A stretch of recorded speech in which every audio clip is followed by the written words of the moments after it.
Prime minister of England, secretary of state India Prateek Lawrence, तमाम governors, director IB की चिट्ठियां हमने यहां डाली है। जो पढ़ना चाहता है पढ़ ले और फिर फैसला करे कि हमें आजादी किसने दिलाई। 70 साल तुमने झूठ बोल लिया है, लेकिन तुम्हारा पर्दाफाश हो चुका है कि जब आप बौने लोगों के बारे में और बौने लोगों को बड़ा बनाते हैं और छोटे लोग सत्ता पे काबिज हो जाते हैं, इंस्टीट्यूशन पे काबिज हो जाते हैं, तो छोटे लोगों की तस्वीरें देख देखकर आपका बच्चा भी छोटा बनने की कोशिश करता है। और हमारे देश में तो बहादुरों को कायरता के साथ इतिहास ने दफनाया, समाज ने दफनाया, और समाज ने उन बहादुरों को, जिनकी बहादुरी का किस्सा किसी से छुपा नहीं था, उसको बताने में बड़े शर्मा शर्मा के बताया। ये बात अलग है कि 70 साल में सत्ता बदली, तो सत्ता बदलने से कुछ लोगों को लगा कि हम भी अपनी बात कह सकते हैं। यह बात अलग है कि उससे पहले कोई मन की बात नहीं कह रहा था, वो भी इसी बार भी मन की बात करता है। उससे हुआ क्या कि सुभाष चंद्र बोस के साथ क्या हुआ यह पूरे देश को पता चल गया, सावरकर के साथ क्या हो रहा है पूरे देश को पता चल गया। और कौन लोग थे जिन्होंने एक डॉक्यूमेंट पे साइन किए थे और भारत के आर्काइव में रखा हुआ था कि Subhash Chandra Bose is a war criminal, जिंदा या मुर्दा जब भी पकड़े जाएंगे, उस वक्त की ब्रिटिश सरकार, ये बात अलग है कि वो चले गए, उनके हवाले होगा। इस डॉक्यूमेंट को इस देश में किसने छुपाया और किस मकसद से छुपाया, और कौन लोग थे जिन्होंने यह जघन्य अपराध किया? ऐसे ही एक बहादुर है। हमारी समस्या यह है कि जो हमारे दिलों का हीरो है वो किताब में नहीं है, और जो किताब में पढ़ाया जा रहा है वो हमारे दिलों में नहीं है। हमारी संकट यह है, सरकार कुछ चाहती है, समाज कुछ चाहता है। समाज का हीरो कोई और है, सरकार का हीरो कोई और है। लिहाजा 21 अक्टूबर 1943 को सुभाष चंद्र बोस ने भारत की आजादी की घोषणा की। मोयान जो नॉर्थ ईस्ट के अंदर जगह है, वहां से लेके पूरा नॉर्थ ईस्ट उनके कब्जे में था। बंगाल के अखबार पढ़िए जाकर के बंगाल में, और 70 साल का जीवन कोई किसी भी देश के इतिहास में एक लम्हे के बराबर होता है। उन अखबारों में जाके पढ़िए कि सुभाष चंद्र बोस ने जब इस आजादी की घोषणा की तो बंगाल में बंगाली लोग अपने घरों के बाहर जो भी कुछ उनके पास हथियार था उसे लेके सुभाष चंद्र बोस का इंतजार कर रहे थे कि वो जब आगे बढ़ेंगे तो उनके साथ हम चलेंगे।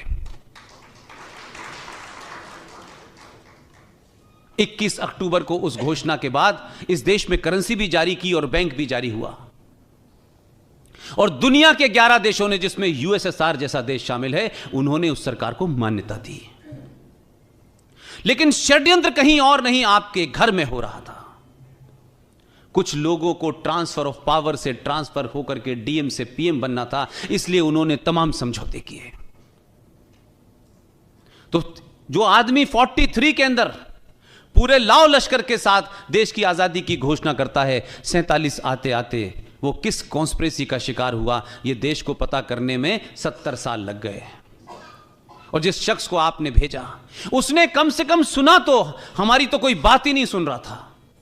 हमको तो राइट विंगर कहा जाता था, जबकि राइट विंगर से कहीं दूर दूर तक हमारा कोई लेना देना नहीं था। लेकिन बड़ी खामोशी से सुना, धैर्य के साथ सुना, तहम्मुल के साथ सुना, और सुनने के बाद इस नतीजे पे पहुंचा कि दुनिया भर से जितने डॉक्यूमेंट इकट्ठे किए हैं वो बिल्कुल सही हैं।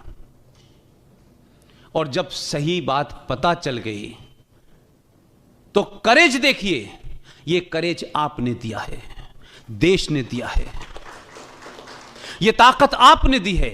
आप ये मत मानिए कि आपने 23 मई का रिजल्ट देने के बाद आपने बहुत बड़ा काम कर दिया है। हर दिन ये एहसास कराना होगा कि देश तुम्हारे साथ है।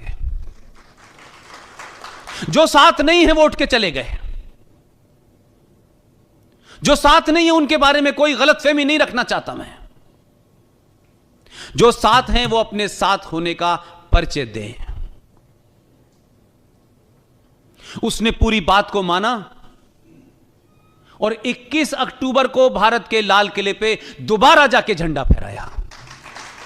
उन्होंने सुभाष चंद्र बोस की उस ख्वाहिश को पूरा किया जो उन्होंने शौकत मलिक से कहा था कि आपको झंडा फहराना है।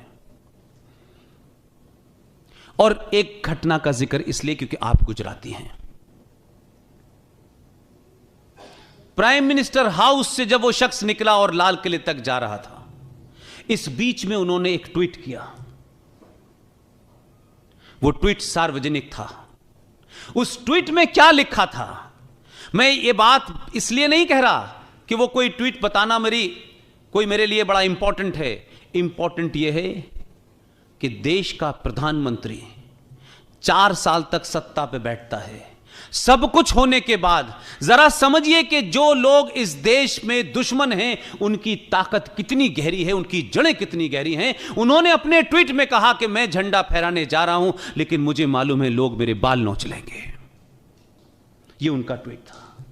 प्राइम मिनिस्टर अगर यह समझ सकता है और यह कह सकता है कि कितने खतरे होंगे कि इस घटना के बाद देश में क्या बवाल होगा, तो मेरी और आपकी क्या औकात है। लेकिन इसके बावजूद भी वो गए।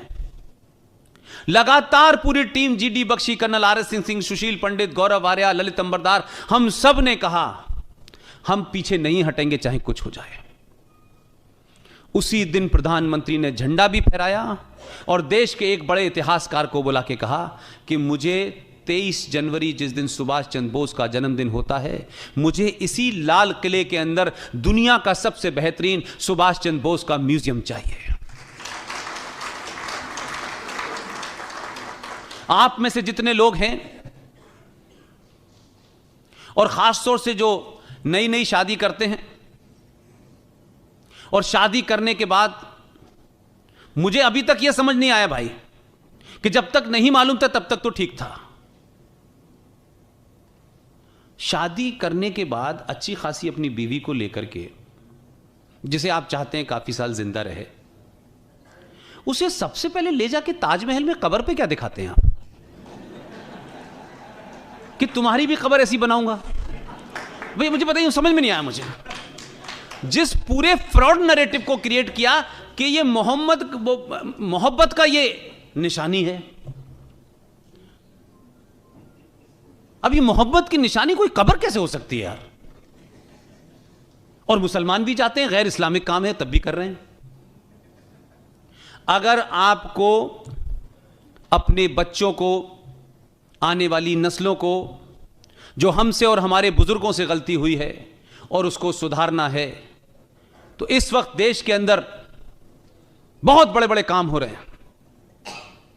आप लाल किले में जाएं और सुभाष चंद्र बोस के उस म्यूजियम में अपने बच्चे को जब इस किनारे से ले जाएंगे और जब आखिर में निकालेंगे, मेरा दावा है कि वो जो कुछ बोलेगा आपको लगेगा एक और नरेंद्र मोदी तैयार हो गया।